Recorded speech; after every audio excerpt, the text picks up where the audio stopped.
Les rechutes d'angoisse en essayant de s'exposer. Si ça t'est déjà arrivé, je t'explique l'erreur que tu as fait en ta compréhension qui en est la cause. On en parle et abonne-toi si tu veux une vidéo par jour pour guérir de l'angoisse. Donc on t'a conseillé la thérapie d'exposition, mais t'as fait une grosse crise en essayant et t'as l'impression du coup d'avoir fait 3 pas en arrière. Et c'est précisément en fait dans cette déduction qui doit te dire quelque chose que se trouve ton erreur, qui est que tu utilises en fait le mauvais indicateur de guérison. Pour toi, l'indicateur de guérison, c'est si je me sens bien, alors j'ai fait un pas en avant dans ma guérison. Et si je me sens mal, alors j'ai fait un pas en arrière dans ma guérison. En gros, si tu te sens bien, t'avances. Si tu te sens mal, tu recules. C'est complètement faux. Tu te trompes factuellement déjà sur la façon dont fonctionne la guérison d'un trouble anxieux. Mais le plus grave, en fait, c'est que juste le fait d'avoir ce mauvais indicateur te fait dresser une stratégie qui dicte du coup des centaines de décisions chaque semaine qui alimentent ton trouble au lieu de le soigner. C'est pour ça que c'est impératif, vraiment, de basculer sur le bon indicateur de guérison qui est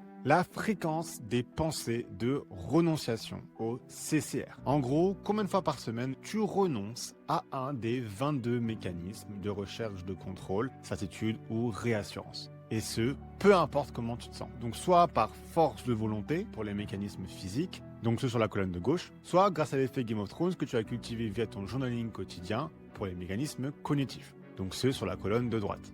Et pour pouvoir renoncer à un CCR, il faut s'exposer à une angoisse potentielle. Tout l'intérêt de la thérapie d'exposition, en fait, c'est pas de supprimer l'angoisse directement, c'est justement de la déclencher volontairement pour te donner l'opportunité de renoncer au CCR que tu déplorais en réaction à cette angoisse. Et là, tu feras un pas en avant qui est définitif dans ta guérison, même si tu t'es senti archi mal au court terme. Donc il faut vraiment que tu réajustes cet indicateur de guérison, c'est vraiment ta priorité numéro 1 dans ta guérison à ce moment-là. Et voilà, j'espère que ça t'a apporté quelque chose cette vidéo. Si tu débutes ta guérison ou tu veux un peu faire le point sur là où tu en es, n'hésite pas à faire le test de début de guérison que tu trouveras via le lien sur mon profil.